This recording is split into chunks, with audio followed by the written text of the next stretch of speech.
వాళ్ళు ప్రతి ఒక్కరూ రావాల్సిందే గోక్రౌన్‌కి. ఈ సెషన్ వినాల్సిందే. అది వింటేనే మేము గూడా రెడీగున్నామనమాట. సిద్ధంగున్నాం. మేము వాళ్ళతోటి పని జేయడానికి. ఏ హెల్ప్ అయినా చేయడానికి. వాళ్ళని ముందుకు తీసుకెళ్ళడానికి. కానీ పని జేయకుండా, మీటింగ్‌లకి రాకుండా, ఏం నేర్చుకోకుండా, ఏం నేర్పించకుండా టీమ్‌కి మాకలాంటి వాళ్ళొద్దు.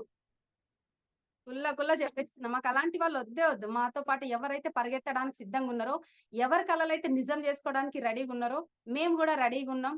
ఖచ్చితంగా వాళ్ళకి హెల్ప్ జేయడానికి, వాళ్ళని నిలబెట్టడానికి, వాళ్ళని ముందుకు తీసుకెళ్ళడానికి ఇక్కడ దాస్ సార్ లాంటి లైఫ్ కావాలి, ఆంజనేయులు సార్ లాంటి లైఫ్ కావాలి, నాలాంటి లైఫ్ కావాలి మీకు అనంటే మాత్రం ఖచ్చితంగా మీరు చేయాల్సింది అంటే మేమేం చేస్తున్నామో అబ్బా! నాకు ఈ విషయంలో అయితే దాస్ అన్న చూస్తే ప్రతిసారి అనిపిస్తదనమాట. ఎందుకనంటే నైట్ 2 గంటలకి, 1 గంటకి గూడా ప్లాన్‌ల పోస్టర్‌లు. ఎందుకంటే పనంత బీభత్సంగా జేసిర్రు కాబట్టి ఈరోజు ఇంత సక్సెస్ ఉంది. టాప్ 5 ఎర్నర్‌గా ఉన్నారు అనంటే మాటలు గాదు గదా! మరి అదే పని మనం ఎందుకు ఒక నార్మల్ పర్సను నార్మల్ క్రైమ్ డిపార్ట్‌మెంట్‌లో సింపుల్ కానిస్టేబుల్ ఈరోజు ఎలాంటి ఒక ఎవరు మొన్న మన అనిల్ సార్ ఒక డీఎస్పీయా ఏమో అక్కడికెళ్ళిర్రంట. దాసు నాకెందుకు తెలీదు, తెలుసు అని జెప్పి. వాళ్ళకి ప్లాన్ చెప్పొచ్చిర్రు. ఆ డీఎస్పీ గూడా జాయిన్ అయ్యిండు. ఎవరి కింద అనంటే మన కిందనే. అంటే దాసు సార్ కింద.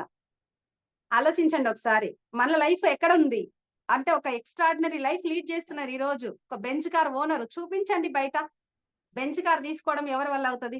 2.5 కోట్లు పెట్టి ఇల్లు తీసుకోవడం ఎవరి వల్ల అవుతది? ఐపీఎస్ అంట.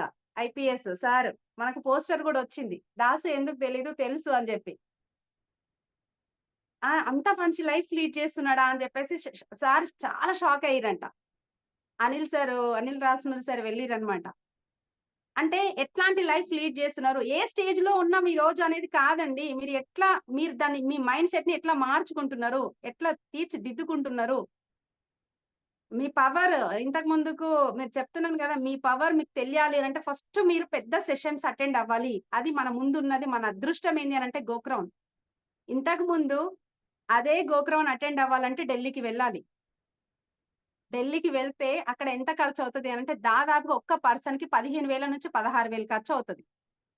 మీ అదృష్టం ఏంది అనంటే జస్ట్ 6,000లో అక్కడ ఢిల్లీలో ఉన్న గోక్రౌన్ హైదరాబాద్‌కొచ్చిందిప్పుడు. మన అదృష్టం ఏంది అనంటే 6,000లో అయిపోతుంది. 6,000కి అమ్మ 6,000 అని అంటున్నారు. 6,000 గూడా లేవు అంటే మీరు ఎట్లాంటి సిట్యుయేషన్‌లో ఉన్నారు? ఆలోచించండి. కొంతమందన్నారు 200 పీవీ వస్తది మేడం. 200 పీవీ వస్తది. కానీ నేను చెప్తున్నాను గదా! ఆ 200 పీవీ ఒకవేళ మీరు ఇక్కడ ఈ మీటింగ్‌కొస్తే నాకు ఇప్పుడు బిజినెస్‌కి అల్టిమేట్‌గా డబ్బులే కదండీ ఇంపార్టెంట్. డబ్బులే కదా! అంటే ఆ డబ్బులు ఎక్కడి నుంచి వస్తాయంటే మనకు పీవీ రూపంలో వస్తాయి. నాకు పీవీ వస్తే హ్యాపీయే. నేను గూడా కాదంటలేను. ఇప్పుడు మీరు 200 పీవీ వస్తదని చెప్తున్నారు గదా! 200 పీవీ వస్తే నాకు గూడా ఈ డబ్బులే వస్తాయి. కానీ మరి నేనెందుకు వద్దంటున్నా? 200 పీవీ నాకవసరం లేదు. మీరు మీటింగ్‌కే రమ్మని చెప్తా. మీరు మీటింగ్‌కే రమ్మని చెప్తా. ఎందుకనంటే కొన్ని వందల మంది 200 పీవీ చేసేటోళ్ళని క్రియేట్ చేయగలుగుతాం అక్కడికొస్తే. అంత ఎక్స్‌ట్రార్డినరీ సెషన్ ఉండబోతుంది. చాలా డిఫరెంట్ సెషన్ ఉండబోతుంది గోక్రౌను. ఎవ్వరు